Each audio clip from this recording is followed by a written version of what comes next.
और इसी बीच एक और बड़ी खबर की ओर भी रुख करेंगे। देहरादून से ही जुड़ी हुई यह बड़ी खबर रहेगी, जहां बताते चलें कि कांवड़ यात्रा के सफल संचालन की तैयारियां तेज हो गई हैं। धामी सरकार ने सख्त निर्देश दिए हैं। खाद्य सामग्री की दुकानों पर फूड लाइसेंस लगेगा। बिना लाइसेंस खाद्य सामग्री बेचने पर कार्रवाई होगी और नियमों का पालन नहीं करने पर भी जुर्माना लगेगा। तो कांवड़ यात्रा के सफल संचालन को लेकर तैयारियां तेज हो गई हैं। धामी सरकार ने ये सख्त दिशा निर्देश दिए हैं कि खाद्य सामग्री की दुकानों पर फूड लाइसेंस लगेगा और बिना लाइसेंस खाद्य सामग्री बेचने पर कार्रवाई भी होगी। ज्यादा जानकारी लेंगे, सहयोगी सोनू लगातार हमारे साथ बने हुए हैं।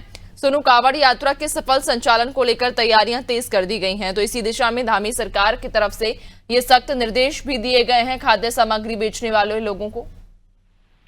देखिए नैन्सी, सरकार एक व्यवस्था को व्यवस्थित करने पर फोकस कर रही है और खास तौर से असामाजिक तत्व और संदिग्धों पर नजर रखने के उद्देश्य से भी ये दिशा निर्देश हम इससे जोड़ करके भी देख सकते हैं, क्योंकि जो स्वास्थ्य सचिव हैं उन्होंने मुख्य सचिव और मुख्यमंत्री के निर्देश पर देहरादून, हरिद्वार, टिहरी, पौड़ी और उत्तरकाशी जिले में जो खाद्य पदार्थों की मिलावटखोरी है इसको रोकने के लिए जो है वो अभियान भी चलाया जा रहा है। और खास तौर से कांवड़ यात्रा के दौरान इन जनपदों में जो यात्रा से संबंधित है, जहां पर कांवड़िया बड़ी संख्या में आते हैं, क्योंकि लाखों लाख की संख्या में कांवड़िया कांवड़ यात्रा के दौरान यहाँ पर आते हैं। ऐसे में एक टोल फ्री नंबर भी जारी किया गया है कि कहीं पर भी कोई भी व्यक्ति कहीं पर किसी भी स्थान पर खाद्य सामग्री की गुणवत्ता से अगर संतुष्ट नहीं होता तो उसकी शिकायत कर सकता है। जो प्रशासनिक अधिकारियों की जो टीम है वो तुरंत मौके पर पहुंचकर स्थिति का जायजा लेंगी। तो ऐसे में कहीं ना कहीं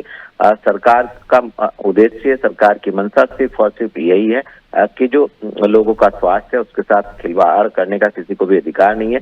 खाद्य सामग्री गुणवत्ता वाली हो और इसके साथ साथ जो शुद्धता है उसका भी ख्याल रखा जाए। तो लगातार अब इस पर जो जिला स्तर के अधिकारी हैं, जो टीमें गठित की जा रही हैं, वो मॉनिटरिंग करेंगी और ये सुनिश्चित करेंगी कि कांवड़ यात्रा के दौरान कहीं पर भी कोई भी असामाजिक तत्व जो है वो मनमानी तरीके से खाद्य सामग्री की बिक्री ना कर सके। और यही वजह है कि कांवड़ यात्रा मार्गों की खाद्य दुकानों पर जो फूड लाइसेंस है वो अब लगाना अनिवार्य कर दिया है।